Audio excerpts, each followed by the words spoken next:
Hello, everybody, and welcome to another edition of VAR and Espresso. With me today, it's just Leo. Hi, Leo, on that side. Hi, Daniel. How are And you?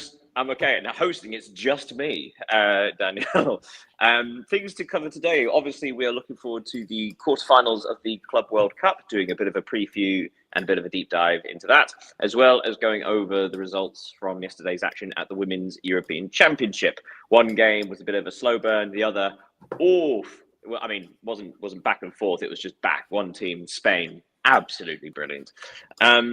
But I suppose we'll just jump straight into the Club World Cup quarterfinals. Now, the first quarterfinal, I believe, is Fluminense versus Al Hilal. Now, both of these teams pulled off enormous shocks in the previous round and have earned the right to be here. And of course, one of these is going to be a semi-finalist, which seems quite appropriate for teams that have defeated Inter and Manchester City, that one of them should get to the semi-final.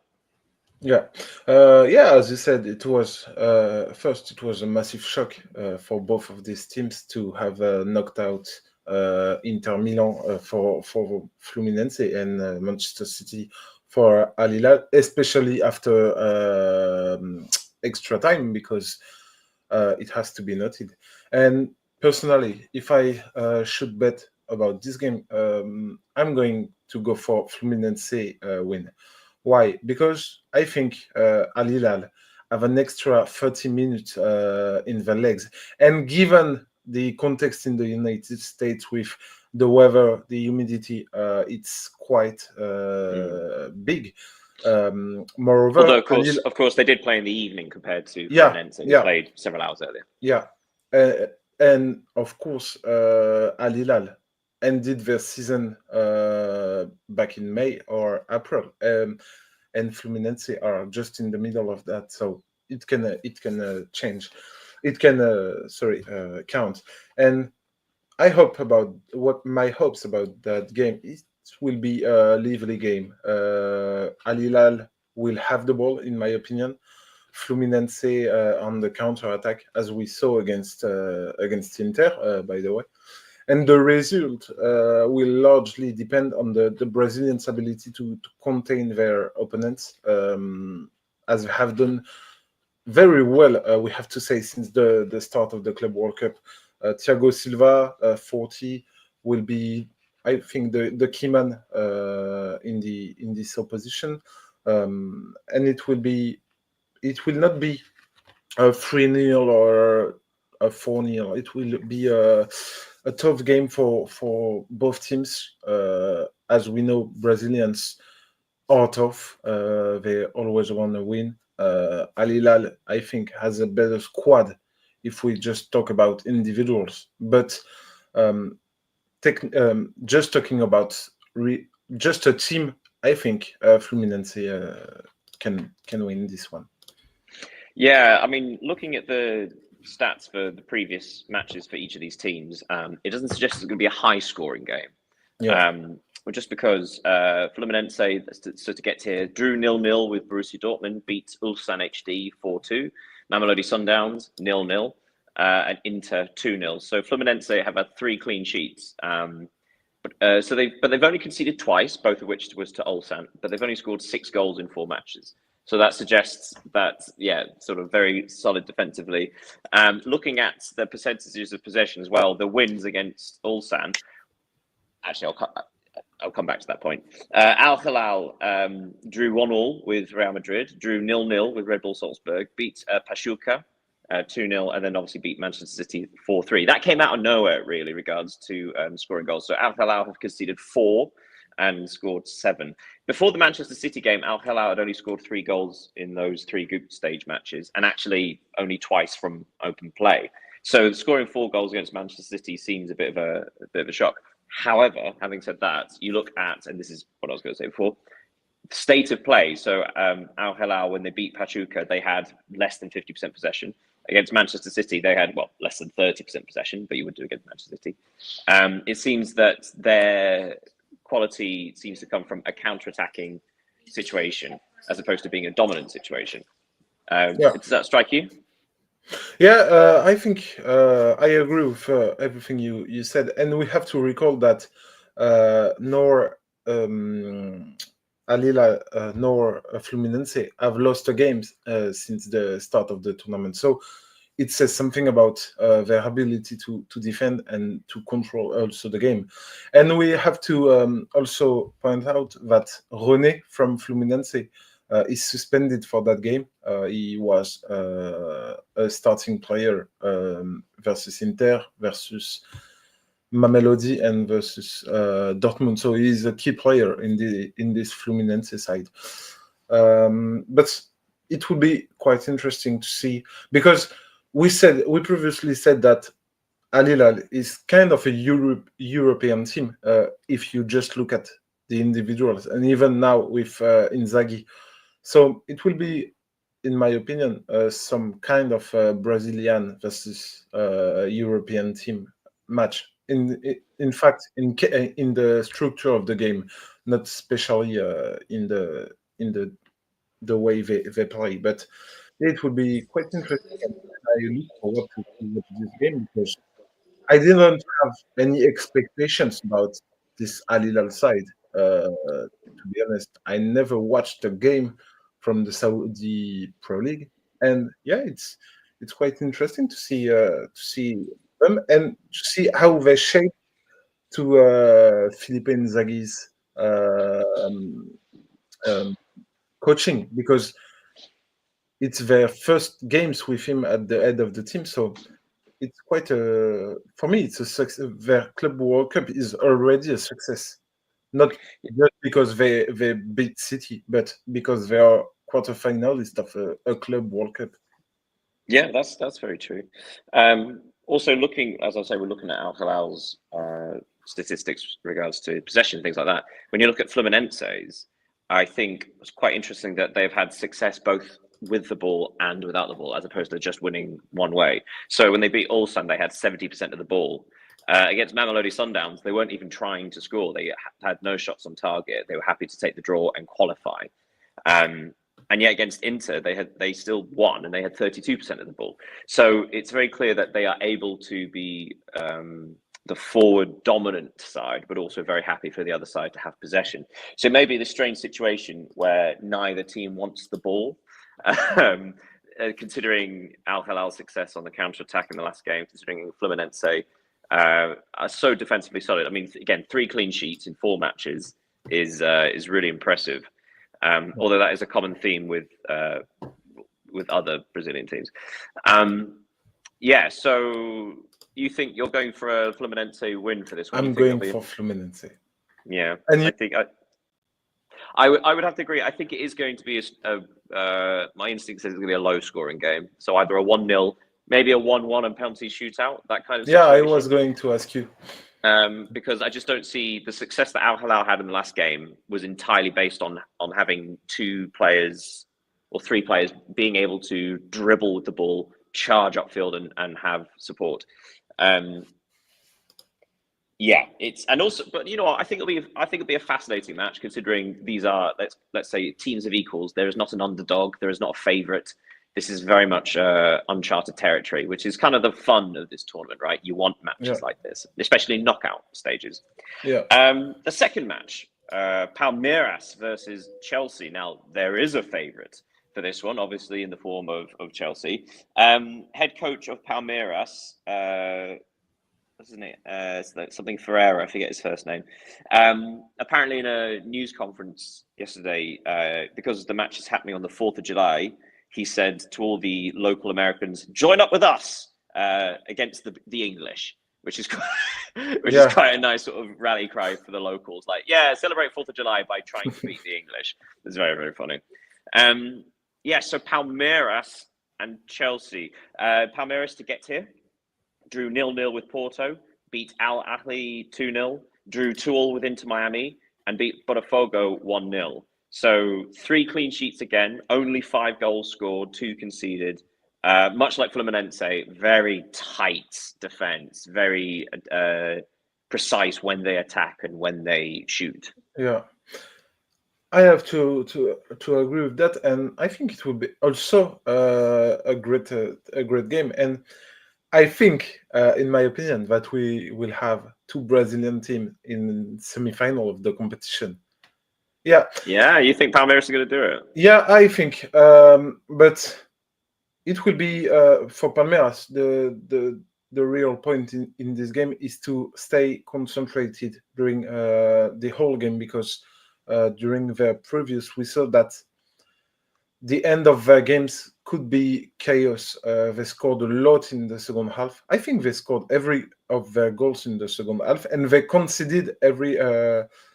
No, they conceded one in the first half and one in the second. So, yeah, they will have to be strong in the second half. And Chelsea conceded a lot of goals between the 60th and the 60th and the 90th minute. So it will be quite interesting. I think the first half will be, I will not say boring, but they will just look at the shape, how the players are physically and mentally, and the second half will be more attacking, will be more chaotic in that game. And Chelsea, even if they are favorite, and it's quite logical, they didn't impress me yet. I don't know for you, but yeah, they had good games. But it's more they had good times or periods in their games than real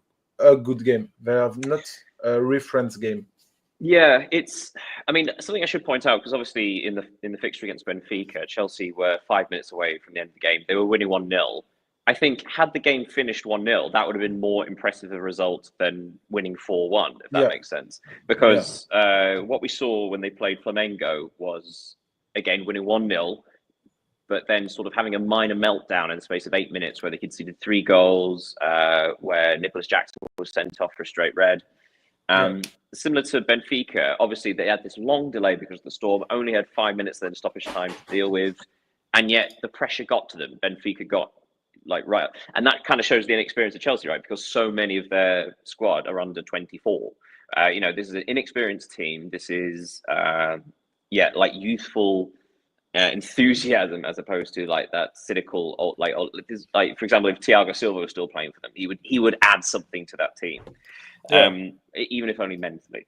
But yeah, looking at Chelsea's results, 2-0 against LAFC, lost 3-1 to Flamengo, beat Esperance Tunis 3-0, and beat Benfica 4-1. So they scored 10 goals in 4 matches and but conceded 4 as well.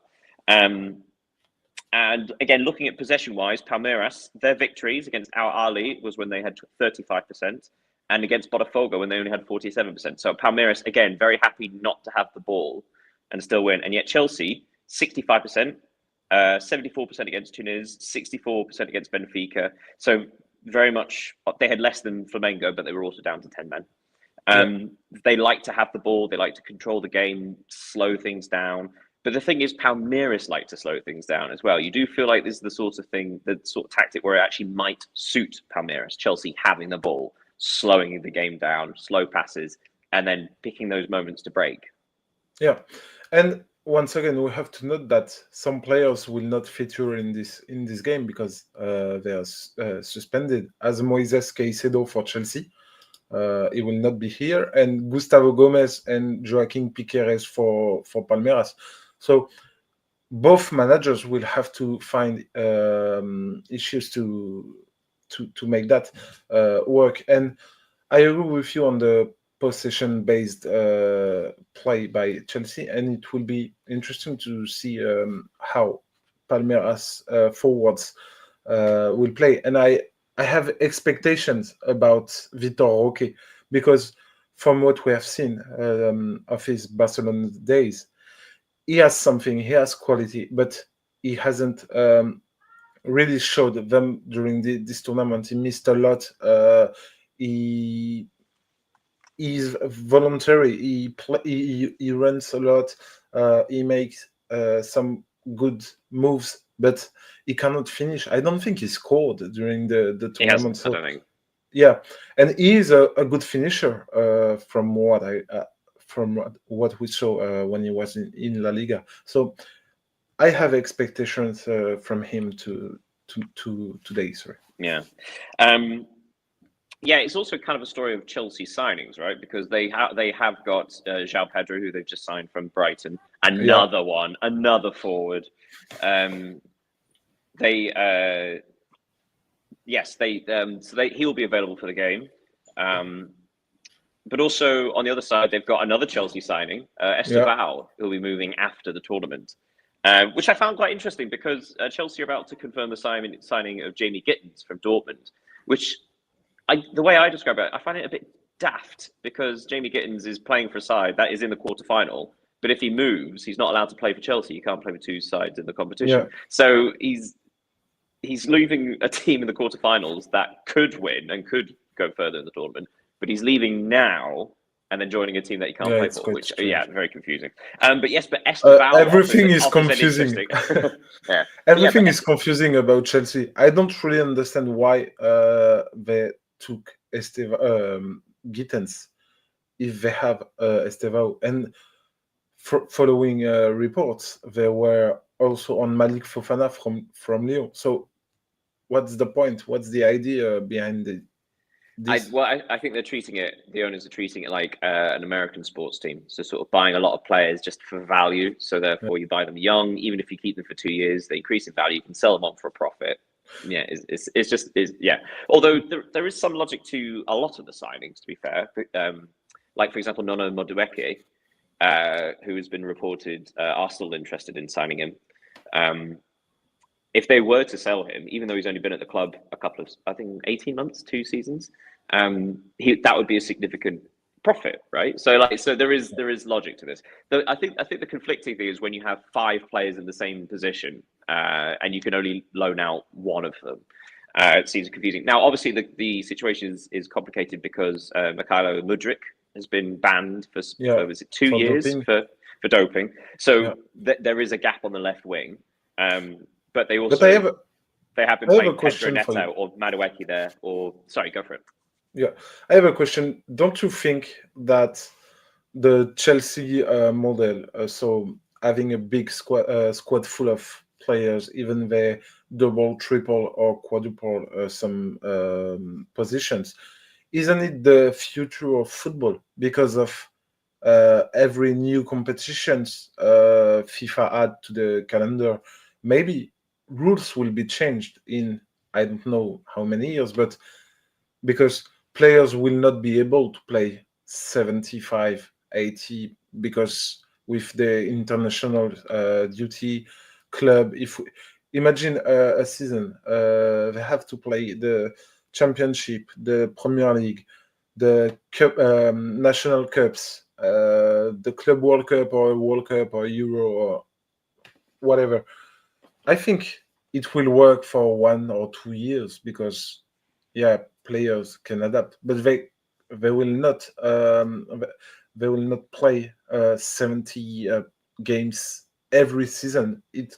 I don't think it's possible. So a couple of things on that. So Chelsea, the reason it worked last year is because Chelsea were in the Conference League, so they basically had an entire squad for midweek matches, an entire squad for the Premier League, and that made sense because the Conference League, with respect to the teams in the Conference League, it is type of quality lower than what Chelsea's used to, so they could play their entire second team in the Conference League. If I can just say something for the viewers, for example, Cole Palmer wasn't on the Chelsea squad for the group stage, wasn't even registered. Go on. However, now they've qualified for the Champions League. So what that suggests is, first of all, there's going to be what you usually get, which is you have your starting lineup, you have about what Guardiola likes, which is about 15, 16 core players, perhaps 18, like players he trusts to start and rotate them. And then you have about 4 or 5 academy graduates to sort of boost the numbers if they need support. That's it, right? Now, a lot of people are sort of saying in this day and age that might not work anymore because of just the sheer number of matches. But we are still talking about, say, 25 players or 26 players as you're allowed in international squads. Seems to be enough, right? That's 2 for every position and a few extra. What Chelsea have, on the other hand, is stockpiling. And they've been accused of this for years, even before the takeover. They've been buying players, loaning them out. And of course, there's now that loophole has been closed. So the rules state that you are now only allowed to loan 6 players out of your squad that haven't come through your youth academy. If they're from your youth academy, you can loan as many as you like. That's about developing young local talent. Whereas if you've bought them, players that you've purchased, you can only loan 6 out. I think over the age of 21 or 23, something like that. But yeah, so there are restrictions in place. But yeah, you do wonder. The other thing is, you do wonder why people keep signing for them, because you think about, well, there's 3 other players in that position, and I'm going to be the one to get that place. I think what the accepted thing is that with Esteval, for example, it's probably likely that he'll take time to adapt. It's a whole other country, whole other hemisphere, new language. Esteval is one for a couple of years' time, whereas Jamie Gittins, Manchester City Academy graduate, has been playing in the Champions League. He's ready to go straight into the starting lineup, more or less. So I think the situation at Chelsea is crazy, considering as well. The end of last season, they sold their big fancy hotel to help with their PSR situation. This year, they sold the women's team to help with their PSR situation. At some point, they're going to run out of things to sell. Anyway. Well, or not. Look at Barcelona. Yeah. You were talking about Guardiola wanting 25, 26 players. And Didier Deschamps also, I don't remember if it was for the last Euro or the 2022 World Cup, but he didn't want to, because I think it was during the World Cup, you could have 28 or 29 players, and he refused this because he said, it's the more player you have in your squad, the more it is difficult to deal with every egos, every players, because they're before being players, they are men with egos, so they want to play, they want to shine, and I think it's the best way to act for a manager. But I'm not a manager, and I know why, but. Yeah, in my opinion, it's the good recipe to win things. Okay, so moving on to the next one. So you're saying an all Brazilian semi-final, Fluminense Palmeiras. Yeah, and a Brazilian team in the final. Oh, it'd be fantastic. Yeah, I have again. I really like.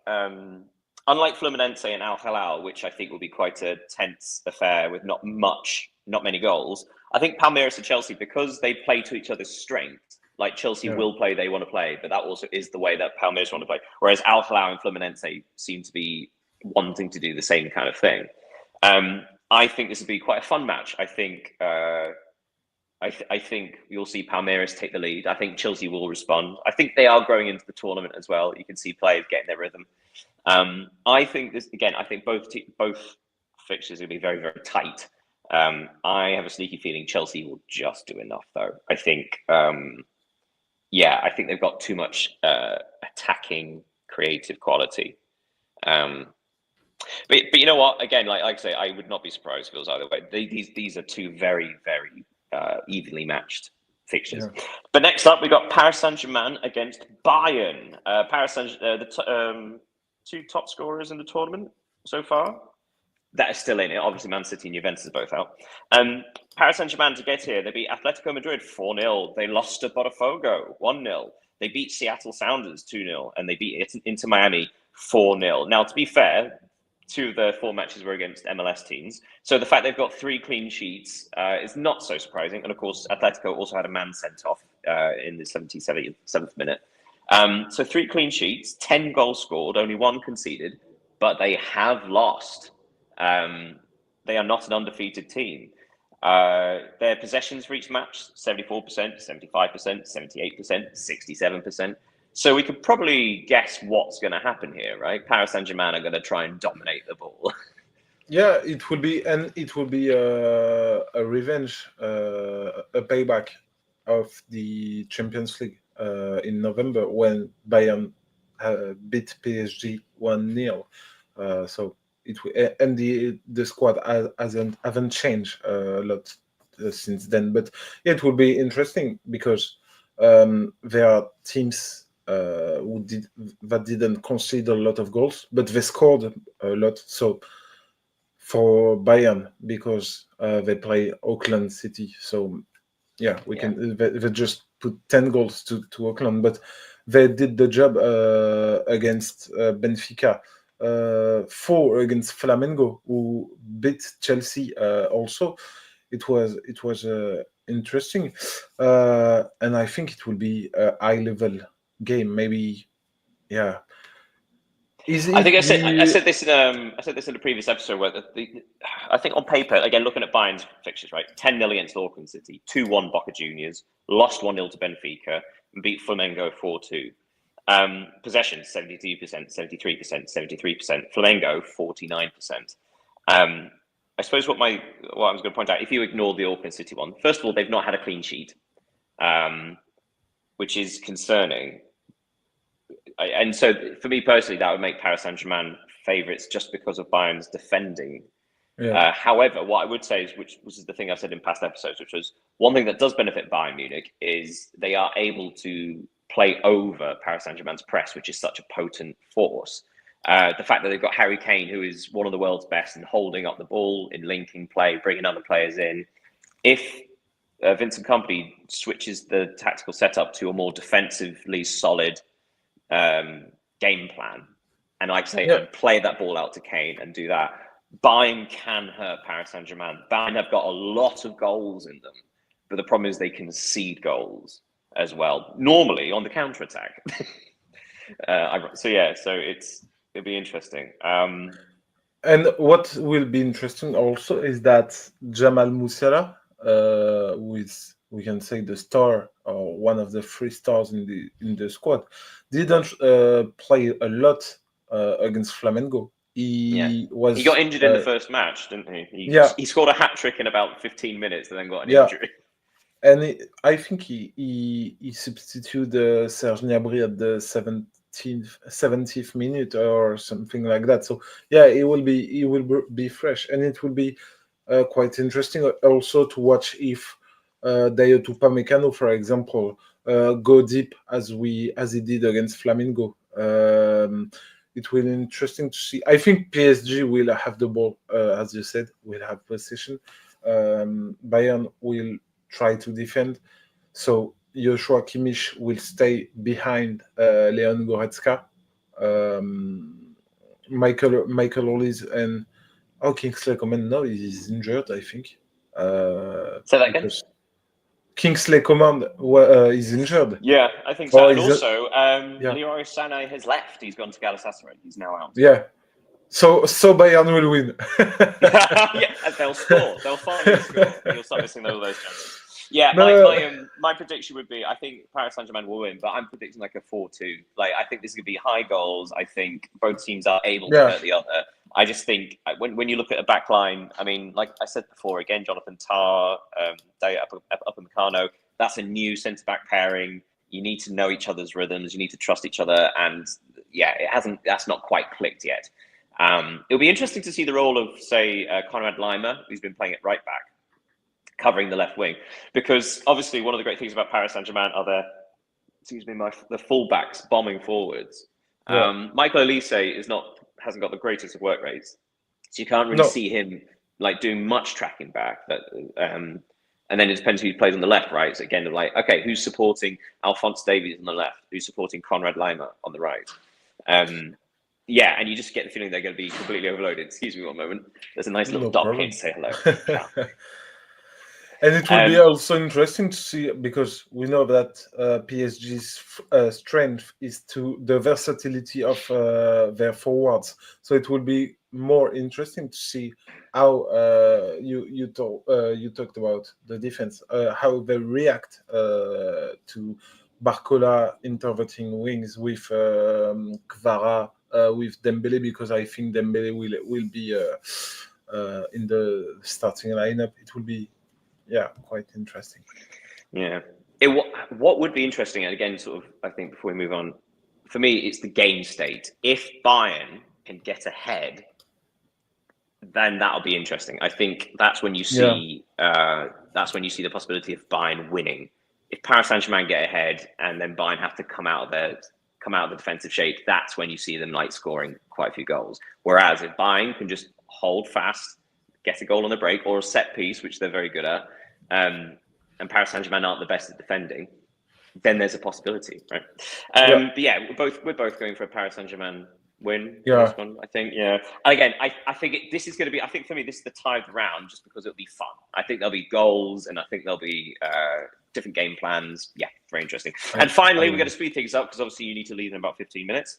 Finally, Real Madrid against Dortmund. Dortmund got here by drawing 0-0 with Fluminense, by beating Mamelodi Sundowns 4-3, by beating Ulsan 1-0, by beating Monterrey 2-1. They are undefeated. They scored 7 goals but conceded 4, although 3 of them were against Mamelodi. Dortmund have threatened at times, have threatened to look pretty good, but have missed a lot of chances and do concede a lot of opportunities, a lot. Like against Monterrey, they allowed them back into the game, and Monterrey could have squeaked a draw. Do you worry about Dortmund in this one defensively? I'm quite worried. To me, it's even the most unbalanced game of the quarterfinal, because I don't see Dortmund win against Real Madrid, to be honest, given everything we saw about them during the competition. Against Sundowns, they were quite disturbed by the quickness of the forwards. I remember Lucas Ribeiro causing a lot of damage in the Dortmund backline. Now they will face probably what's best in the world concerning this kind of attacks with Mbappe, with Vinicius, maybe Rodrigo, who didn't play a lot during the tournament. But well, sorry to jump in here, but there's been a lot of rumours. Apparently, Xabi Alonso has said that Rodrigo is free to leave. He doesn't see, he doesn't see a future with him, and that's got. I mean, I think that's terrific news, because Rodrigo deserves to be the star man somewhere.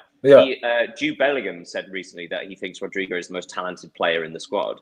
And for several years, he's been forced to play on the right, which is not his favorite position, or up front, which is not his favorite position. He plays off the left. That's where he's best. And yet, despite the fact he's been playing out of his favorite position, he's been a terrific performer over the last couple of years. So he deserves to be the starter at that place and show his quality.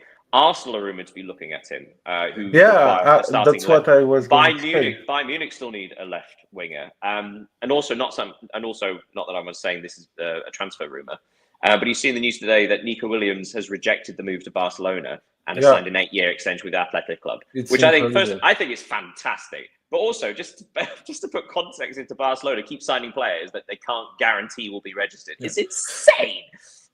Yeah, but I don't have the same.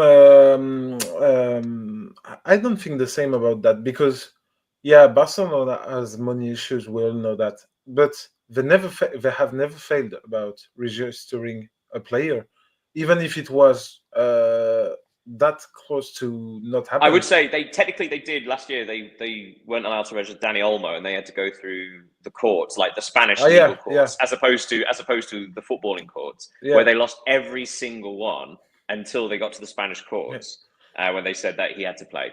So but also that kind of undermines the entire La Liga rules. If therefore just like the national courts step in to say, because basically that undermines anybody, right? If you can't register a player, we're like, well, go to the courts and say, like, well, But I think Nico Williams also wanted to stay at Athletic Club. It's not.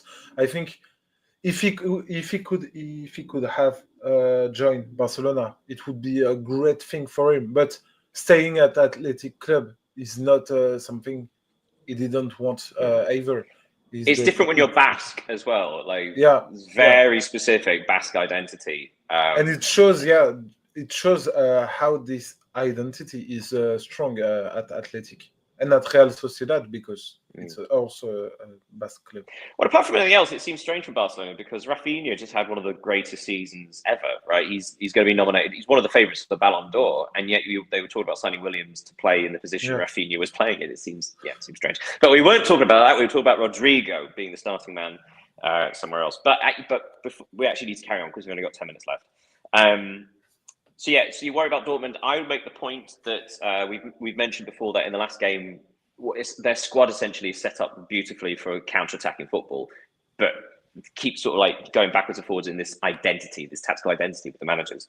And last game they had Adeyemi up front with Girassi, and then the ability to sort of sprint into those down the flanks and into the gaps helped Dortmund a great deal. And Adeyemi actually looked very dangerous setting up Girassi. That could hurt Madrid though, right? Madrid, who are playing a back three now. If Adeyemi was to float to the wings and find those through balls, that could cause problems. And just to recall, Jude Bellingham will not be here. Will not play in that game, and he was quite good since the start of the tournament. He also scored. So it's a big loss for Dortmund, I think. Okay. And Real Madrid drew 1-1 with Al Hilal, beat Pachuca 3-1 despite being down to 10 men for nearly the entire match. Beat Red Bull Salzburg 3-0, beat Juventus 1-0. Real Madrid, I mean, they were particularly impressive in the second half against Juventus. They completely controlled that match in the second half. Right. So, I mean, again, you're going Real Madrid victory. Yeah. I Real Madrid, PSG, Palmeiras, and Fluminense. Yeah. I think the only thing I disagree about is Chelsea, to be honest. Right. Okay. So a couple of other things before we move on. It's also been reported that FIFA has slashed the ticket prices for the quarterfinals, which obviously they did before the start of the tournament for the group stages and throughout the group stages. But the fact they have to do it for quarterfinals is embarrassing. Apparently, for the Fluminense Al Hilal game, tickets have been slashed to $11. It's incredible, but it's good for fans because But it shows a lot of the way FIFA organized its tournament. And before we go on to the Women's Euros, I always ask the question at this stage. So yes, your trivia question for this: of all the 8 quarterfinalists, 5 are currently undefeated. Of those 5, which is the only team that has not trailed at any point in the tournament? Can you just recall who the 5 teams are? Which Fluminense, Al Hilal, Palmeiras, Real Madrid, and Dortmund. So one of those teams has not actually been behind at any point in the tournament. Is it Palmeiras? It is not. Palmeiras were losing 2-0 to Inter Miami. Oh yeah. I thought about Real Madrid, but would it be too easy? It's Real Madrid. So yes, Fluminense were losing against Ulsan at one point. Al Hilal were behind against Real Madrid and against Manchester City.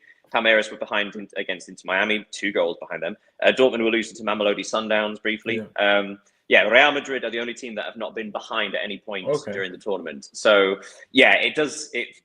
There is an element of there's luck in there because obviously against Juventus had an early chance 1-1 that Milani put over the bar. But Real Madrid, I think that I was just sort of highlighting just how controlled their performances have been so far in this tournament. Right, before we go, we've still got about 8 minutes to quickly touch on the Women's European Championship. Yesterday, you had the world champions Spain starting against Portugal, which we were hoping to have Pedro for, to talk about Portugal, because obviously there were the touching scenes remembering Diogo Jota before the game, and obviously that was going to affect the players. Spain ended up winning 5-0. It was 4-0 at halftime. I mean, it was. Did you watch this match? I watched Portugal versus Spain. First, they were Spain, our favorite, the big favorite of the tournament. It was quite a strong message that Spain decided to send out to their opponent. For context as well, like Aitana Bonmati, the best player in the world for the last 2 years, was on the bench. They played Vicky Lopez, an 18-year-old, at Barcelona, and she was terrific. She was absolutely fantastic. Yeah. I saw that in the tight spaces, she's really good. She has technical ability, Yeah, which she has is a burst of phenomenal. pace as well, which is so Yeah, good. The ability to sort of take the ball and Spain, and accelerate yeah, one way. and And Spain, Spain played without their starting goalkeeper too. yeah, but I think Yeah, that was of all the games to do it. I think they knew they were going to be fairly in control. Yeah, it yeah, was fantastic. and I forget. it was a huge start to the match with the 4 goals in the first half, including the one that Putellas scored, which was it was Oh, it was lovely. exceptional. Yeah, For those who didn't see it, so they were 2 goals up inside the first 8 minutes. So they really came out of the box. The first goal was particularly impressive. A ball was played over the top of defense, and it was Esther Gonzalez running behind. She controlled it with a shoulder. It was this glorious thing, like to be able to like pop up on the shoulder and controlled it as the ball came down and just sort of flicked it over the goalkeeper. It was almost cheeky. It was almost like so nonchalant. it was Brazilian. But yeah, it was. There was no disrespect there. It was just like that's instinct. That just it's top quality. The Putellas goal in the 41st minute. That was also a similar thing actually. Ball over the top. She ran in. She controlled it with her chest, but then she faked the shot, and the defender obviously slid by, so she sat the defender down and then easily placed the ball around the goal. But yeah, I mean, there was just so much quality in this. But yeah, so Spain open up their competition with a 5-0 victory against Portugal. To be fair to Portugal, they actually played fairly well at points. Had the commentator was saying getting to halftime at 2-0 would have been really good, but they just conceded a couple of times in the last 5 minutes. They almost went the entire second half without conceding before Spain scored in the 3rd minute stoppage time. Do you want to say something? Yeah, just a last thing about that game. What is striking me about this Spain team is its ability to attack in different ways, playing the Spanish style with possession from right to left, and as well as using more direct style of play, like we saw on Putellas' goal, and it was quite interesting. Yeah, I think the instinct would be to say, like, because of their midfield three of Bonmati, Putellas, and Guijaro, the central three of the Barcelona, it's easy to make comparisons with the Spain men's team from like 2008, 2012, right? Having those 3 core players, but they don't necessarily play like that. There's real pace. There's real direct play when they have to. It's hello, Pedro. We've just talked about the Spain-Portugal women's match. Do you want to say anything for Portugal, who at times actually looked pretty decent? First of all, good afternoon to you. Good afternoon. It was painful to watch the game for a Portuguese fan. Spain dominated Portugal in all the sectors. They can pass, they can cross, they can dribble, they can shoot every way, left foot, right foot to the hand. No story. And it was a quite surprise for me because Portugal played much worse than in the last World Cup. It seems they lose the power, they lose the tactical discipline, they lose the swagger, they lose everything. I'm afraid in the next round Portugal loses and it's out because it's the weakest link in this group. I will speak up in their defence just because their tournament is not this match. Spain are so clearly the favourites. I think they could have had this result against basically any team in the tournament minus 2 or 3. They are that dominant. Portugal, you could see the logic of their tactical setup though. I mean, yes, conceding twice in the opening 10 minutes doesn't help, but having Diana and Jessica Silva up front and sort of doing the split striker system where the ball's played down the flanks and they sprint and they carry the ball forwards, that they actually had some success with that. But the problem is with them carrying the ball forwards, there was no one backing them up. There's too big a gap between the attack and the midfield. But their pace and dribbling really did trouble the the Spanish defence. And actually, Portugal could have scored. I noted down the 74th minute. When your team is so dominant, you can switch off defensively. So Portugal had a chance to score in the 74th minute, where a set piece was cleared, ball was recycled, a clip ball comes back in, and there's a Spanish defender a good like 5-6 yards behind the rest of the defence. I think it was Capella, the number 21. So the ball came to her, and obviously has the chance to score, chests it down, but then balloons it over the bar. But like, had that gone in, suddenly it's 4-1, and it's a lot more respectable. But yes, but like I say, I think Portugal, their tournament starts now. So they've got 2 matches. If they get 4 points from them, they have a chance of going through. Their next match is against Italy, though. So if Italy win that, then Portugal are out, sadly. But it kind of makes it nice and clear. Beat the Italians, and you remain in the tournament. We just so you know, Pedro, we're having a shorter session today because Leo has to go in just a few minutes. I get 5 minutes left. If in that case, all right. I'll have a quick word on this before we go back to Pedro. But the Belgium-Italian match, if you haven't seen it, don't bother. It was quite a slow, tense affair. But I did say watch out for Caruso, and she got the only goal of the game. Real beautiful strike from the edge of the penalty area. Opened up her bodies to sort of direct it towards the top far corner, but then launched it left instead, and actually wrong-footed both the defender and the goalkeeper. It was a lovely finish. Did you see the goal? Yeah, and I think Italy could even have added to their lead because they had occasions. And following the Spain versus Portugal game, it's quite an important victory. For Italy. Huge. Yeah, because now it's 3 points, and they put pressure on their next opponent. But don't Italy play Spain in the next game? I thought it was Portugal. I think Italy-Portugal. Okay. I might be wrong about that if you don't mind checking, but I think it's Italy. Yeah, I just checked them for you. Yeah, you're right. It will be Portugal, Italy. Yes. So Pedro, we didn't get your opinions on the Club World Cup quarterfinals. Would you like to give your predictions? First of all, Fluminense Al Hilal. A quick word on what you think will happen and who will win. Yes, I will do that. Let me just say 2 quick things. When you have a stage group with 2 clubs have 3 points and the other loses the match, the team who makes the second win makes 6 points is qualified. Okay, so they do that. The team in the next round, one of the teams, Italy or Spain, who wins, it's automatically qualified to the next round. Another thing that I checked, it was the attendance in the Italy it was great, match. wasn't it? It was sorry, you carry on. No. It was around 8,000. What is considering in Switzerland a good assistant for a human match. So the stadium was about 60% of their capability. Considering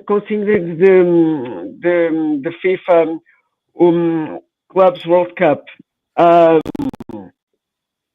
it will be a very interesting match to follow between Al Hilal and Palmeiras, right? So the first one is Fluminense Al Hilal, yes. Fluminense. It's what I talk about because you guys never mentioned it. Who is the state championship in Brazil? It's important for a Brazilian state championship. For example, for the state of São Paulo, it's important that for example Palmeiras can win the state championship over Corinthians or São Paulo. Also in Rio de Janeiro state, it's important to see Fluminense to win the state championship over Flamengo or Botafogo or whatever. So Palmeiras, it's a team with a massive support of fans. You didn't see that? Leo was pointing at the shirt he's got behind him. Yeah, Fluminense.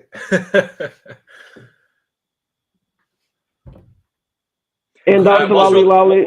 whilst we're on the quick subject of shirts, do yourselves a favor, guys. Look at the shirt for Nuremberg.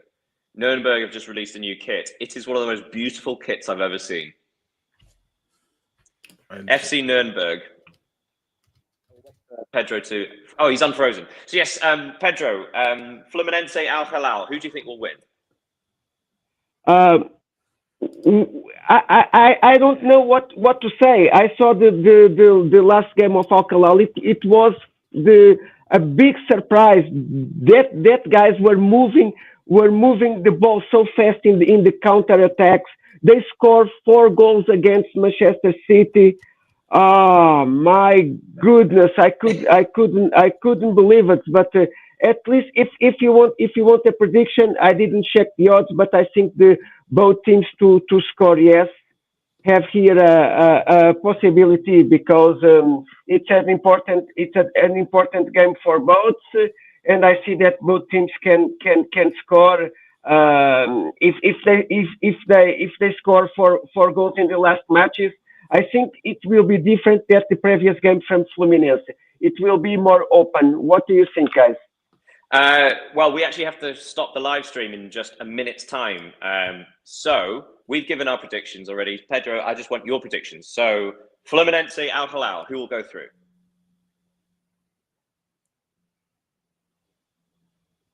Are you listening to me? Yes, yeah, I can hear you, but I'm just saying we have to end the live stream. Okay, now. okay, Al Hilal. Al Hilal is. You're going Al Hilal is. Okay. Okay, Al Hilal for me. Palmeiras, Chelsea. It's a flip coin. It's a flip coin. I will say Palmeiras, because it's a Brazilian. They spoke my language, Portuguese. So I'm rooting for them, but it's a flip coin, in my opinion. Yeah, you back me. You are backing me, Pedro. I also said Palmeiras. I'm always glad with that. In the day that I said I agreed with everything you said, then I missed my 2 plays in that day. But it was a big surprise for everybody. Yeah, I mean, to be fair, Leo and I were both saying that both of those matches we've discussed already, like, they're going to be so close. I say, Paris Saint-Germain, Bayern, Pedro. Can't hear you. Paris Saint-Germain or Bayern? Paris Saint-Germain all the day. Yeah, I thought as much. And finally, Real Madrid or Borussia Dortmund? Real Madrid is the biggest club in the world. The club with more supporters around the world. I don't know. Maybe here extra time. Maybe here an extra time. Just behind Lyon. Yeah. Okay, so let's end that there. Turns out that we all agree that PSG and Real Madrid will go through. I'm the only person that thinks Chelsea will go through. And Pedro's the only person that thinks Al Hilal will go through. So maybe all of us will be right. Maybe none of us will be right. I mean, that happened last time with Inter and Manchester City going out. So thank you. But quickly before we go, Leo, did you see Nuremberg's kit? Sorry? No, I didn't find it. I went on Twitter, but... Oh, keep going. Anyway, right, we're going to end things there. Thank you, everybody, for joining us once again. We'll come back tomorrow, and and we'll discuss... the first quarterfinal and everything. Make sure you read the daily match reports that I'm going to be putting up for the Women's Euros to get more details of how that's going down. Yes, and I'll see everybody tomorrow. Thank you so much. Goodbye. Oh, no, you won't see me tomorrow. It's Friday. Thanks, no, you won't see. I'll see you next week. You can do this yourselves. Yeah, so see you on Monday. Thanks. I'll discuss then. Bye, Pedro. Bye, Leo.